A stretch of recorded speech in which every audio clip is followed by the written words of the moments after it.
acho que a gente consegue fazer uma introdução sobre sobre o tema, né? Eu vou pedir para o professor fazer alguns comentários sobre o tema impostos e contribuições discutidos judicialmente, todos eles, né? Mas e dando alguns exemplos práticos, né? Eu sei que o professor Pedro vai fazer isso, e depois mostrar como esses tributos devem, né? No caso, ser contabilizados, né? Qual o reflexo deles na contabilidade. E depois a gente entra em seguida com relação aos tributos pagos a maior ou indevidamente, né? Para diferenciar o tributo que sofreu o chamado depósito judicial e depois do tributo pago a maior. Né? A gente consegue dividir, Pedro, esse período agora, os 15 minutos, em um pedacinho da próxima aula, para depois a gente responder as questões de ontem e de hoje. Perfeito. De ontem não, da semana passada. Semana passada. Bom, em relação aos tributos e contribuições discutidas judicialmente, eu acho que hoje é muito comum, né, você deparar com uma situação, seja você como empresário, seja você atendendo a sua empresa, seja você como advogado, como consultor oferecendo isso para o seu cliente. Né? Então, quando há a possibilidade ou sai uma legislação nova, seja medida provisória, seja lei, seja decreto, existe a possibilidade de você questionar a legalidade ou a constitucionalidade daquele tributo, né, há o surgimento da tese. Né?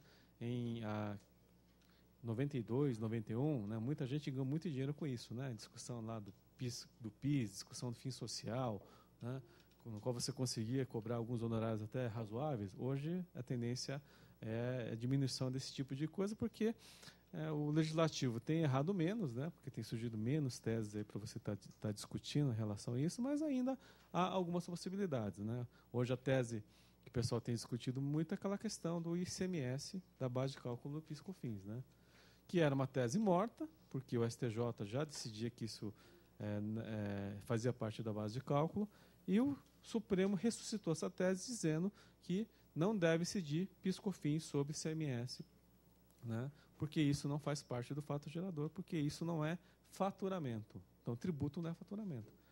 Se você incidir tributo sobre tributo, na verdade, você está incidindo algo que não é sobre faturamento. Então, essa é a grande motivação dessa discussão. Tivemos a discussão do salário e educação, que o Supremo já entendeu que é constitucional, tivemos a discussão do SAT, tivemos a discussão, né, do PIS/COFINS relativo à base de cálculo, faturamento, se receita financeira faz parte ou não do faturamento.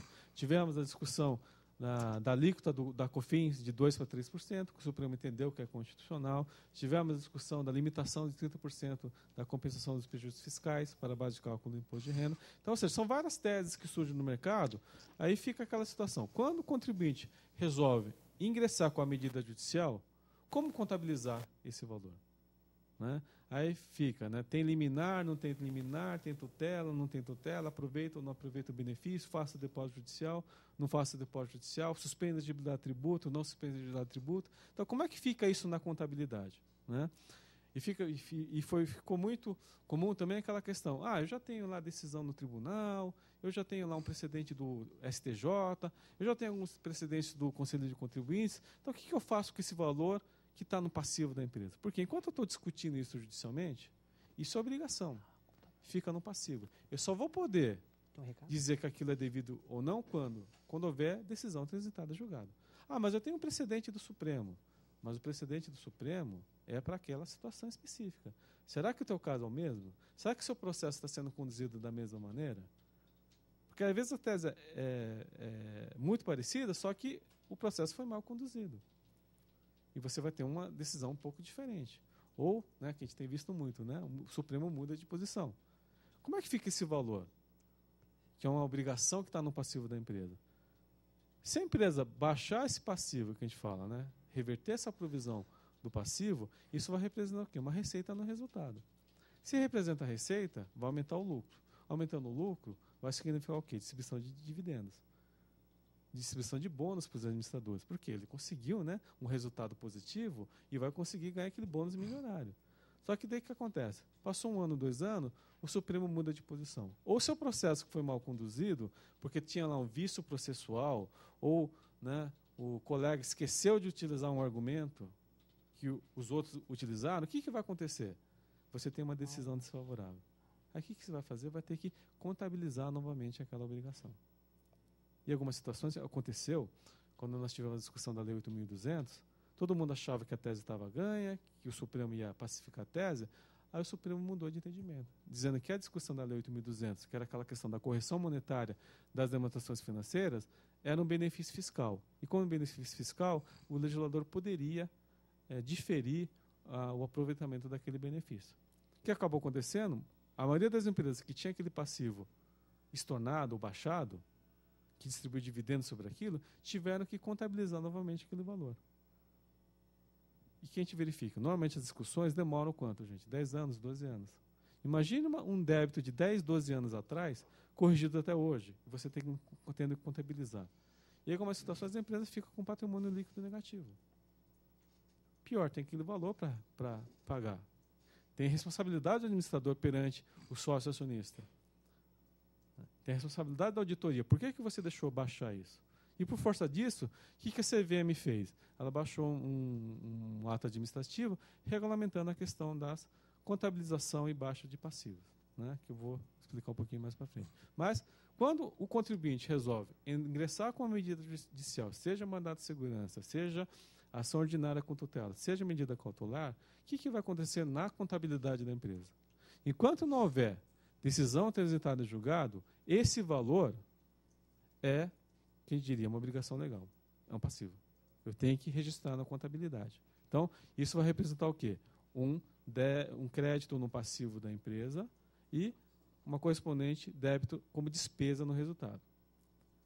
E pela legislação do imposto de renda, esta despesa é uma despesa indedutível. Eu vou ter que pagar imposto de renda e contribuição social sobre esse valor. Ah, mas se eu não discutisse judicialmente, era despesa dedutível? Sim, era despesa dedutível. Quando é que isso vai se tornar dedutível para o imposto de renda e para a contribuição social? Quando houver decisão definitiva transitada em julgado. Se for favorável ao contribuinte, ele vai ter o benefício. Se for desfavorável, ele vai ter o benefício da dedutibilidade da despesa.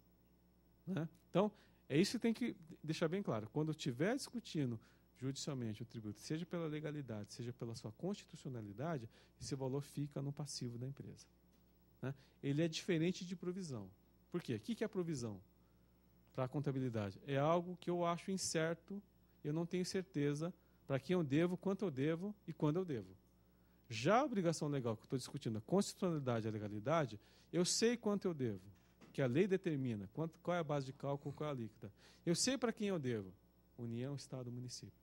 Eu sei quando eu devo, porque a legislação determina o prazo de recolhimento.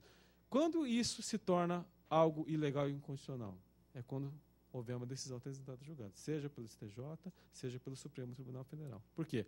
A partir do momento que eu tenho a declaração de inconstitucionalidade ou ilegalidade, aquilo é retirado do mundo jurídico. Portanto, aquilo que era uma obrigação legal, algo a recolher, não é mais devido. Aí o contribuinte vai ter o quê? A possibilidade de fazer com que aquilo seja baixado do seu passivo e poder ter o benefício daquele valor. Né? E vamos ter também aquela hipótese no qual, para eu poder ter a suspensão da agibilidade daquele crédito tributário, ou seja, eu não quero recolher para a União, porque se eu ganhar vai ser difícil a recuperação, o que eu faço? Faço o depósito judicial daquele valor. Porque daí eu suspenso a agibilidade daquele tributo, portanto, eu não tenho problema de certidão negativa. Então, como é que fica a contabilização desse valor? Então, vamos imaginar, o contribuinte vai estar discutindo lá um tributo, ingressou com a medida judicial, seja mandado de segurança, seja medida cautelar, seja ação ordinária, o que vai acontecer? Ele vai ter uma despesa, por exemplo, de R$10 mil, conta um passivo de R$10 mil. Então, esse valor, enquanto não houver decisão transitada em julgado, esse valor não sai do passivo da empresa. Fica lá. Né? E essa despesa, que seria dedutível para o imposto de renda e para a contribuição social, por quê? É uma despesa necessária, usual e normal.